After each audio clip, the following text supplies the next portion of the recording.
Nataka kuwashukuru wote. Namshukuru sana Mheshimiwa Waziri Mkuu kwa mwongozo wake, lakini pia kwa kutusukuma mara kwa mara na kuhakikisha kwamba mambo haya yote yanawezekana. Lakini pia nataka kuwashukuru wenzangu ofisini, maana kazi hii na maelekezo ya Mheshimiwa Rais sio jambo dogo. Lakini leo hii ninaposimama mbele yako Mheshimiwa Spika, ninayo furaha ya kusema kwamba kazi imekamilika na kwamba sasa tunaenda kutekeleza mambo mengine. Lakini pamoja na hilo pia Mheshimiwa Spika, yako maelekezo ambayo Mheshimiwa Rais aliyatoa, na haya ni maelekezo ya nia nzuri ya Mheshimiwa Rais kuhakikisha kwamba vijana wake wa Kitanzania wanaendelea kula neema ya nchi yao. Mheshimiwa Rais alielekeza katika wale vijana watakaokuwa wamepata ajira katika zile nafasi 12,000, basi wale watakaowahi kuingia kazini kabla mwezi wa kwanza hujakwisha waingizwe kwenye payroll ya serikali na wapate mshahara. Mheshimiwa Waziri Mkuu, naomba kutoa taarifa mbele ya bunge lako kwamba watumishi 735 wa kwanza waliofanikiwa kuripoti katika vituo vyao mapema wote waliingizwa kwenye payroll ya serikali na wamekula mshahara wa mwezi wa kwanza. Mheshimiwa Spika,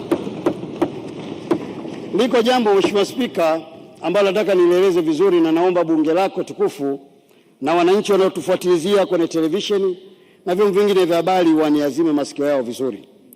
Kumetokea vitu viwili. Moja, wako watu ambao wamekuwa wanahangaika sana na kufanya mabadiliko ya vituo.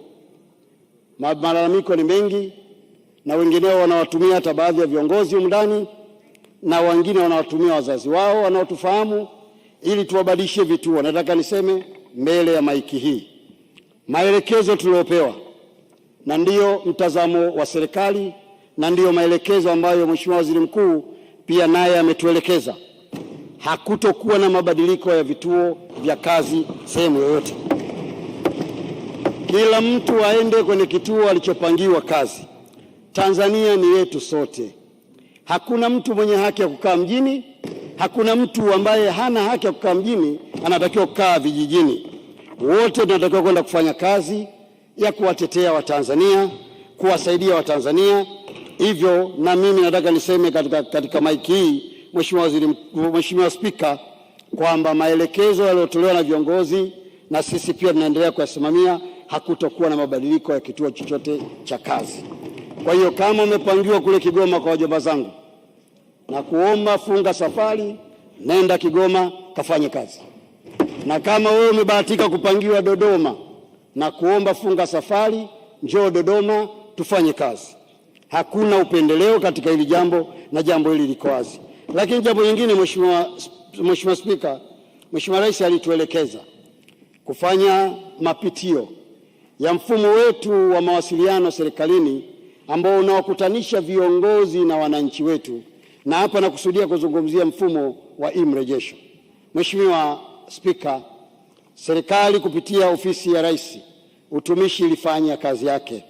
Tulipitia mfumo huu, na kupitia mfumo huu tuliongeza dirisha dogo, dirisha linaloitwa Sema na Kiongozi, ambao linawezesha wale viongozi waliotajwa katika maelekezo yaliyotolewa waweze kuzungumza na wananchi moja kwa moja.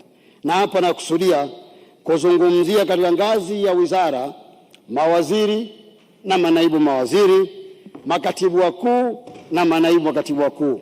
Nataka niwaseme hapa kwa majina ili wafahamike vizuri. Katika ngazi ya sekretarieti za mikoa, wakuu wa mikoa na marasi, lakini wilayani ninazungumzia wakurugenzi, nazungumzia wakuu wa wilaya, na nazungumzia pia makatibu tawala wa wilaya zetu. Lakini pamoja na wao pia wakurugenzi wa zile taasisi ambao zinatoa huduma kwa wananchi. Makundi haya manne ambayo nimeyataja matatu, Mheshimiwa Spika, yote yanatakiwa yaungwe katika mfumo huu wa e-mrejesho, dirisha la Sema na Kiongozi. Na makusudio makubwa Mheshimiwa Waziri Mkuu, Mheshimiwa Spika, ni yale maelekezo yaliyotoa Mheshimiwa Rais ya kwamba anataka serikali yake viongozi wazungumze na wananchi moja kwa moja. Na katika kufanya hivyo Mheshimiwa Spika, serikali imekwisha kamilisha ujenzi wa mfumo huu, na sasa tuko katika hatua ya kuwafundisha. Lakini jambo lililozuri kuliko yote, na ndio maana nikasema mwanzo niwataje kwa majina na wanisikilize, kwamba mfumo huu umeunganishwa moja kwa moja na dashboard ya Mheshimiwa Rais. Kwa hiyo kama kuna waziri, kama kuna wakuu wa mikoa, kama kuna watendaji ambao wameunganishwa na mfumo huu hawatofanya kazi, jambo la PDF litawahusu. Mheshimiwa Spika, nasema haya kwa sababu ni maelekezo ambayo tumepewa na Mheshimiwa Rais, na sisi kupitia ofisi ya Rais utumishi tunachofanya ni kusimamia utaratibu. Lakini pia kama mnavyofahamu, kiranja wetu Mheshimiwa Waziri Mkuu naye pia ataunganishwa na dirisha hilo ili aweze kusimamia vizuri utumishi wa umma katika serikali yake. Kwa hiyo Mheshimiwa Rais, Mheshimiwa Spika, naomba tu kusema kwamba sisi kama wizara inayosimamia utumishi na utawala bora tulipewa maelekezo mahususi katika maeneo makubwa mawili, na kwa hakika tumeyatekeleza kama ambavyo tumeelekezwa. Na katika eneo hili la pili, naomba tu niwaombe sana viongozi wenzangu, hususan mawaziri, manaibu mawaziri, lakini pia makatibu wakuu, wakuu wa mikoa, wakuu wa wilaya na wengine wote ambao wanahusika na eneo hili. Eneo la mrejesho ni jambo la muhimu. Wananchi wetu wana malalamiko yao. Upo wakati uweze kukutana nao mmoja mmoja, lakini kupitia mfumo huu upo utaratibu ambao umetengenezwa na watapitishwa wote ili waweze kufanya kazi ambayo Mheshimiwa Rais aliwaahidi wa Tanzania na sisi kama wasaidizi wake tuende kuitekeleza. Lakini pamoja na hilo Mheshimiwa, kwa sababu muda wenyewe bado dakika 3 hapa naziona, Mheshimiwa Spika, wizara yako kwa imefanya kazi kubwa sana.